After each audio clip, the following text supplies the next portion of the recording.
Bismillah, Assalamualaikum warahmatullahi wabarakatuh. Perkenalkan, nama saya Muhammad Hussein atau orang-orang biasa panggilnya Hussein Yahya. Kebetulan saya aslinya Banyuwangi dan sekarang berdomisili di Jakarta. Kuliahnya di LIPIA Jakarta, tepatnya di jurusan Syariah.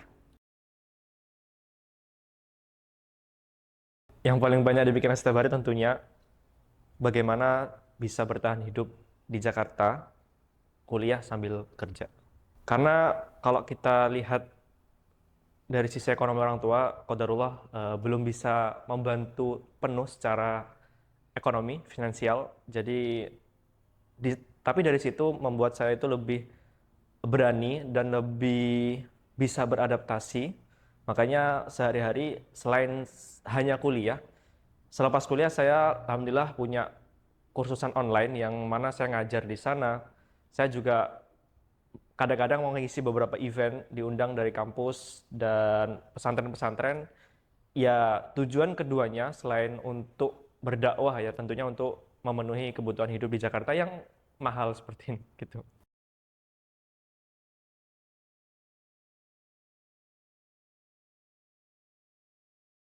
Kalau yang paling dibanggakan dan malam ini Allah cabut, ketika Allah mencabut nikmat ditutupnya aib aku sih.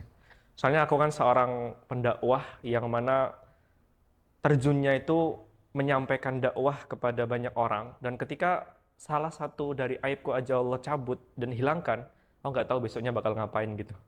Kayak ketika semua orang tahu kalau aku itu misalnya pendosa yang hebat, dan aku udah diberikan amanah yang banyak misalnya, dan ternyata orang-orang tahu kalau aku itu punya, ya semua orang punya dosa dan tahu dosaku itu, ya pasti orang-orang akan menjauh dari aku, dan aku nggak tahu bakal ngapain besok paginya gitu. Aduh, kayaknya banyak banget ya. Aku sering kayak di beberapa momen itu kayak seolah-olah bisa sendiri gitu. Tapi terkadang pun juga ketika melibatkan Allah itu kayak hanya kebutuhan-kebutuhan mendesak gitu. Kayak, oh ini ketika aku punya uang, ketika aku lagi banyak job misalnya, lagi banyak kerjaan, kayak udah langsung jalan gitu aja. Tapi di sisi lain ketika aku ngerasa kayak, aduh ini untuk bulan ini, makan bulan depan gimana ya? Itu kadang-kadang langsung ingat Allah banget gitu. Jadi di bagian hidup yang apa tuh tadi? Kalau yang seperti itu. Ketika senang-senangnya, biasanya lupa. Itu rasanya gimana kalau misalnya ternyata lupa sama Allah di pas part itu? Kalau ditanya rasa ya mungkin mungkin ya ya kayak ngerasa biasa aja gitu. Ketika aku lagi seneng, terus ya udah kayak enjoy aja, kita jalani hidup enjoy aja gitu. Gak ada perasaan menyesal setelahnya. Biasanya misalnya ketika udah kayak Allah kasih ujian, kemudian mikir, oh iya selama ini aku kemana aja gitu, selama ini Allah itu udah nyari aku dan aku kemana aja, kayak soal ketika aku bahagia, ketika aku banyak rezeki misalnya yang belum tentu itu Allah kasih rezeki itu belum tentu karena Allah sayang ke aku kan, kayak oh ini diuji dulu. Nah, kadang-kadang aku kayak lupa itu gitu. Biasanya ketika ingat orang tua sih, kayak merasa jadi hamba itu ketika mungkin ingat orang tua. Orang tua saya habis kena musibah qadarullah tentang yayasannya gitu kan. Dan saya ngerasakan kayak aku menjadi hamba Allah sepenuhnya itu ketika oh orang tuaku aja yang ujiannya sebesar itu aja, mereka itu nggak pernah mengeluh, nggak pernah apa namanya curhat yang berlebihan, dan nggak pernah mempunyai sifat yang balas dendam gitu. Nah, ketika di posisi itu aku ngerasa kayak ya aku harus lebih kuat dari itu gitu. Ujianku itu nggak seberapa.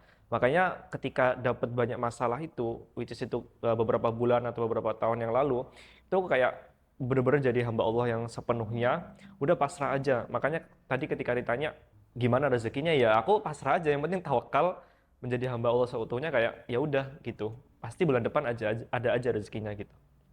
Gimana cara menghadapi ujian terberat itu dengan cara melibatkan Allah seperti apa? Ya itu tadi tawakal. Boleh boleh cerita nggak sih Boleh, boleh, masalahnya? boleh. Jadi bahasa ringannya, orang tua itu dulu punya yayasan yang dari kecil dirawat sampai besar. Kemudian ketika udah besar, ada konflik dengan keluarga, akhirnya dikeluarin dari yayasan ini dan sekarang perintis yayasan baru yang benar-benar dari nol banget gitu. Dan jahatnya, yang menurut aku jahat ya, keluarga, saudaranya orang tua itu kayak kayak bener-bener orang tuaku itu kayak bener-bener bahasa kasarnya itu dimiskinkan gitu. Kayak nggak boleh ini, nggak boleh itu, nggak boleh nyari uang dari ini itu gitu. Jadi kayak ya qadarullah sih sebenarnya. Terus menghadapi ujian seperti itu, Kak Husen apa yang dilakukan? Ya aku berusaha dengan ujian ini, aku berusaha nggak merepoti orang tua sama sekali. Ketika aku ada masalah finansial atau masalah kesehatan, masalah tentang apa yang aku rasakan di rantauan, aku nggak pernah curhat kepada orang tua. Dan ketika aku ada rezeki lebih, ya aku kirim ke orang tua. Mungkin seperti itu. Sampai sejauh ini gitu, kalau misalnya Kak Husen boleh simpulkan terhadap ujian-ujian yang sudah diterima nih, eh, apa yang bisa Kak Husen kirimkan pesan kepada kita semua gitu tentang keberadaan Allah? Aku cuma mau pesan ke teman-teman semua sekarang berada di fase, mungkin fase terberat dalam hidupnya ya.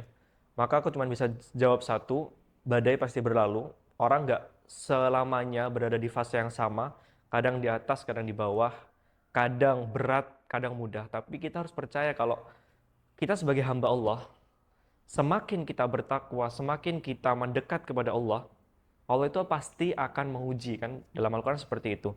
Dan kalau kita merasa sedang diuji Allah, itu pasti Allah tahu kalau kita mampu. Sebagaimana Allah bilang kan, la yukallifullahu nafsan illa wus'aha, dan itu udah pasti. Maka cara menghadapinya ya sabar, kemudian tawakal, kemudian kita serahkan semuanya kepada Allah. Allah itu maunya apa sih ke aku gitu. Ya udah pasrahin aja. Selama kita nggak bermaksiat, selama kita di jalan yang Allah inginkan, ya udah selebihnya Allah yang tentukan gitu.